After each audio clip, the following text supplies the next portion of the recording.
আসসালামু আলাইকুম। আলহামদুলিল্লাহ আমাদের খামারে আরো একটি নতুন খামার অথবা নতুন ঘর যুক্ত হলো। এখন প্রশ্ন করতে পারেন, ভাই এই খামারটা মূলত এখন কিসের? এই খামারটি হচ্ছে বাচ্চা ব্রুডিং এর জন্য আমরা তৈরি করেছি। অর্থাৎ হাঁস, মুরগি এবং কোয়েল পাখির যে বাচ্চা আমরা ইনকিউবেটরের মাধ্যমে ফুটাচ্ছি, ওই বাচ্চাগুলিকে ব্রুডিং করার জন্য আমাদের একটা ঘর প্রয়োজন, যেটা আমাদের ছিল না। তো আলহামদুলিল্লাহ বাচ্চাগুলি ওঠার আগেই আমরা ঘরটি তৈরি করে ফেলেছি। এই ঘরের মধ্যেই হচ্ছে আমরা মূলত আমাদের কোয়েল পাখি, হাঁস এবং মুরগির বাচ্চাগুলিকে ব্রুডিং করবো। অনেক হয়তো বুঝবেন না যে ব্রুডিং আসলে কি জিনিস। বাচ্চা যখন ফুটে বের হয় তখন ওই বাচ্চাগুলিকে আলোর নিচে তাপ দিয়ে রাখতে হয়। তো এই সিস্টেমগুলিকে ব্রুডিং সিস্টেম বলা হয়, বা ছোট থেকে ওরা 3-4 দিন পর্যন্ত যে ঘরে থাকে ওই ঘরটাকেই ব্রুডিং এর ঘর বলা হয়। তো আমরা সেটাই মূলত তৈরি করতেছিলাম। এরকম কোনো ঘর আমাদের খামারে নেই। এটার কারণ হচ্ছে আমাদের খামারে যেসব ঘরগুলি আছে ওগুলি মাচা সিস্টেমের ঘর। ওই ঘরগুলিতে ব্রুডিং করা যায়, তবে অনেক কষ্টসাধ্য একটা ব্যাপার, যে কারণে খুব সহজে যাতে ব্রুডিং করা যায় এই জন্য আমরা এই ঘরটি তৈরি করেছি। যদিও ভিডিওতে ঘরটি তৈরি করতে আপনারা দেখেছেন 3 থেকে 4 মিনিটের মতো, এই ঘরটি তৈরি করতে আমাদের সময় লেগেছে প্রায় 8 থেকে 9 দিনের মতো। এই 8 থেকে 9 দিনের মধ্যে যে ফ্লোর সিস্টেমটা আছে, আমরা এটাকে ফ্লোর সিস্টেম করেছি, মানে নিচে ফ্লোর দিয়েছি। কারণ ফ্লোর যদি আমরা না দিই তো সেক্ষেত্রে হচ্ছে ব্রুডিং করতে আমাদের সমস্যা হবে। এখানে একটার হাত আমি আর আমার আব্বা দুজন মিলে শুধু বালি টানছিলাম। মানে ওই দিন কোনো লোকজন ছিল না, যে কারণ হচ্ছে রাত্রেবেলা সকালবেলা ওনারা ঢালাই দিবে। তো রাত্রে আব্বা আর আমি দুজনে মিলে বালি ফেলছি এই পুরো ঘরটার মধ্যে, যাতে করে ওনারা সকালবেলা এসে মিস্ত্রিরা ঢালাই দিতে পারে। তো ওনারা ওনাদের কাজ করে যাওয়ার পর মূলত হচ্ছে যে যারা কাঠ মিস্ত্রির কাজ করে ওনারা ওনাদের কাজ করতেছিলেন।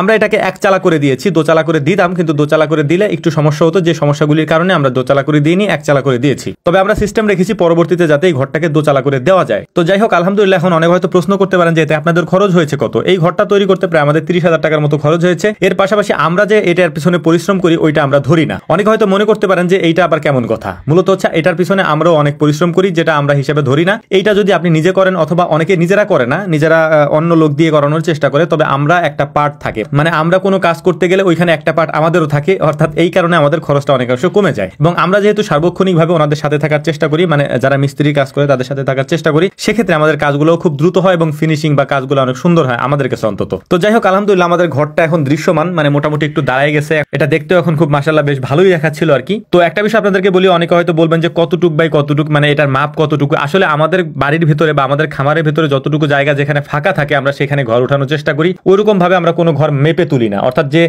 গতানুগতিক যে মাপের ঘরগুলি আছে ওইরকম আমরা তুলি না। এই ঘরটা ধরেন আপনি 11 হাত বাই 12 হাত, মানে আমরা হাত মেপে দিছি, ফিট মেপে দিই নাই। এই জায়গাটাতে কোনো গাছগাছালি ছিল না, ফাঁকা জায়গা ছিল, যে কারণে হচ্ছে এখানে আমরা কোনো গাছগাছালি কেটে সেখানে আমরা কোনো ঘর তৈরি করি না। যে জায়গা ফাঁকা থাকে ওই জায়গায় তৈরি করার চেষ্টা করি, তবে একটা প্ল্যান অনুযায়ী, মানে এখানে একটা ঘর ওইখানে একটা ঘর, এরকম আমরা কখনো কোথাও করি নাই। তো আলহামদুলিল্লাহ মোটামুটি আমাদের ঘর কমপ্লিট হয়ে গিয়েছে। এখন আগামী কয়েকদিনের মধ্যে এই ঘরের মধ্যেই হচ্ছে আমাদের প্রথম যে কোয়েল পাখির বাচ্চাগুলি আছে, ইনশাআল্লাহ যদি ওগুলো ফুটে বের হয় ইনশাআল্লাহ, তাহলে ওই বাচ্চাগুলোকে প্রথম আমরা ব্রুডিং করবো এখানে। তো যাই হোক, ওনাদের কাজ প্রায় শেষের দিকে, ওনারা এখন চলে যাবেন। তো আমাদের বাড়িতে ওনারা অনেক দিন যাবত কাজ করেন। এটা হয়তো অনেক ভিডিওতে আপনারা দেখছেন যে মিস্ত্রিরা আমাদের বাড়িতে কাজ করতেছেন, বিশেষ করে কাঠ মিস্ত্রি যারা আছেন তারা অনেক দিন, মানে বছরের বেশিরভাগ সময় প্রায় আমাদের বাড়িতেই থাকে আর কি। তো যাই হোক, ওনাদের কাজ শেষ হয়ে যাবে আজকে। ওনাদের আপাতত কয়েকদিন যাবত আমাদের এখানে কাজ নেই, যে কারণে হচ্ছে আমার মা ফ্রি, তারপর হচ্ছে জলচকি এগুলি বানায় রাখতেছিলেন। তো ইনশাআল্লাহ এই ঘর নিয়ে বাকি বিস্তারিত হচ্ছে যেদিন আমরা এই ঘরে বাচ্চা তুলবো সেদিন আপনাদেরকে বলার চেষ্টা করব কেন এই ঘরটা আমরা তুলেছিলাম এবং এই ঘরের বেনিফিটটা কি, ওই দিন আপনারা বুঝতে পারবেন ইনশাআল্লাহ। তো ভিডিওর শেষে আমরা আবারও আপনাদের কাছে দোয়ার দরখাস্ত রেখে যাচ্ছি যে আল্লাহ তাআলা যেন আমাদের এই ব্যবসায় বারাকা দান করেন। আমরাও আপনাদের জন্য দোয়া করি, আল্লাহ তাআলা যেন আপনারা যে যে পেশায় আছেন তাতে বারাকা দান করেন।